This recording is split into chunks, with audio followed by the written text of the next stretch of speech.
Alright everyone, it's time for a little bit of polling analysis here. We have to talk about Trump's approval because that really is an appropriate metric for not the state of the race between him and Biden, but rather the trajectory of the race.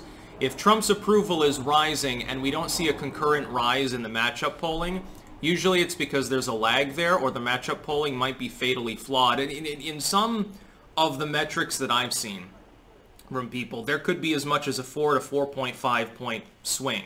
When you match up the aggregated polling with actual results as well on the ground in state-level races, you're seeing a huge differential. Considering that there's a 16-point enthusiasm gap supposedly between Trump and Biden, that could account for that. If that's true, then Trump right now is almost dead even with Biden, by the way, including in several of the key swing states, and he might be ahead in Florida.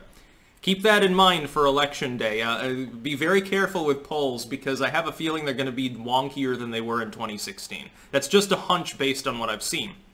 But Trump's approval, I've analyzed. Back when it was falling down in the wake of some of the coronavirus resurgence, the economic problems and stuff, Trump's approval started going down. And what I said is it will fall further and it will probably go a bit under 42 and it will be buoyed because I believe he has a floor there. If I look just at a physical line, literally a trend line of the aggregated polls, which link in the description you can see on RCP, draw that out to the maximum.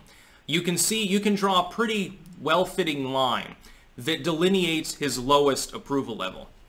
Meanwhile, he doesn't appear to have a solid ceiling. He went above 47 and he came back down because of a general reduction in polling at that time, but had been moving fairly steadily upwards, almost in a straight, slight upwards trajectory since last October.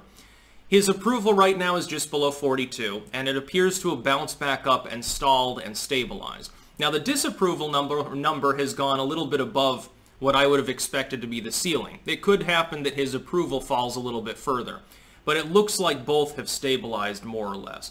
If that is indeed the case, there's plenty of time. If you figure in debates, like, for instance, Carter v. Reagan, which was many years ago, and a lot of people don't want to see the overlap between that election and this one. There are definite comparisons to be made. Jimmy Carter, and he had the incumbent advantage, so keep that in mind. Jimmy Carter, the Democrat, we're talking in the 70s, is riding high in the polls. Ronald Reagan comes in as a fresh-faced non-incumbent with relatively little political experience. He was well-liked in the congenial sense, but politically largely untested for the most part. By the way, a pro-gun control governor of California. Just keep that in mind. Only in the last few months, because of a change in the diplomatic climate especially, Ronald Reagan surges. There had been, if I remember correctly, a double-digit gap in which Jimmy Carter would have completely crushed Ronald Reagan. It wasn't until the bare end, at the debates, when Jimmy Carter looked very sour and Ronald Reagan really shined. That was, the optics of that were good for Ronald Reagan. That's number one. And number two, you had economic fallout and diplomatic crises. Those were the things that you had. Because of a change in the political wind at the 11th hour, Ronald Reagan all of a sudden, he becomes president, of course, and the left was outraged and called him Hitler. Just, you know, there's a huge overlap between that time period and this one, as well as the late 60s. Of course, there won't be a Democratic National Convention this time. They're terrified the Bernie fans will show up and burn something. They're terrified of looking disunified, so they're not going to have a convention at all. Keep that in mind of what a statement of weakness and dissolution of their coalition that really is when they're that afraid of the far left. The 20-25% of their party that viscerally hates fucking Joe Biden and will probably hate his fucking running mate. Trump's approval stabilizing there and potentially rebounding as we get more jobs numbers, as we have debate matchups, could swing 10-15 points. A lot of people are like, well, Trump has fallen too low. He's got no approval. He's doomed. Basically, his campaign is dead. Biden's making more money now. Biden is shining. Coronavirus is destroying Trump. Wait till the debates. Until you have at least one debate matchup and see sort of roughly how the dynamic between these two people is going to work, the debates can swing a lot of points. And probably not 5 or 6, which you would need at the moment in matchups, but it can swing several points per debate. It is capable of doing that. And some of that, by the way, is short-term movement. But if we assume Trump has a fairly high 42, 41.5 floor, and if we assume his ceiling is somewhere above 47, and if we look at Biden's long-term downward trajectory until very recently, That's momentum in Trump's favor potentially, assuming that he stabilizes here. If he falls much further, in another half a point doesn't matter necessarily. If he were to fall to 38 or something, he would have to start worrying. I just don't see it as likely.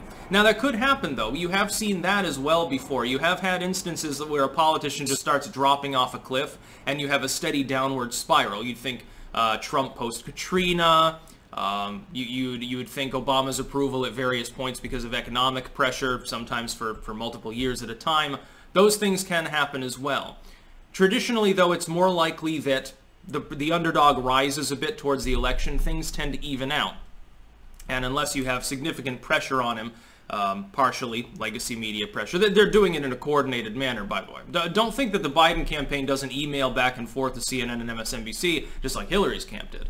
Don't think that they don't have direct coordination at this point with virtually the entire corporate media complex, as well as craptivists, who they're probably funding to try to cause the destruction of statues and stuff to get enough airplay to make it look like the country is collapsing. It's an elaborate charade. It's a game of theater. I wouldn't be surprised if Trump points this out at the debates on a national stage. With a moderator, he'll automatically cast as unfair preemptively because they'll probably be from CNN. The Clinton News Network, live coverage of the debate between President Joe Biden and evil scumbag Donald Trump. Evil scumbag will now talk for 5 seconds uninterrupted. That's basically how the debates are going to look. I still favor Trump to prevail very widely. So there. You got to analyze that. Again, look at the actual visual that's created by all of these different data points. He's at his floor. He probably won't fall much further. If he does, by a couple points or more, then alarm bells go off, and the Trump campaign really needs to reevaluate how it's handling coronavirus, how it's handling foreign diplomacy, and definitely how it's handling economic issues, I would say. Right now, though, there's no real danger to the Trump campaign.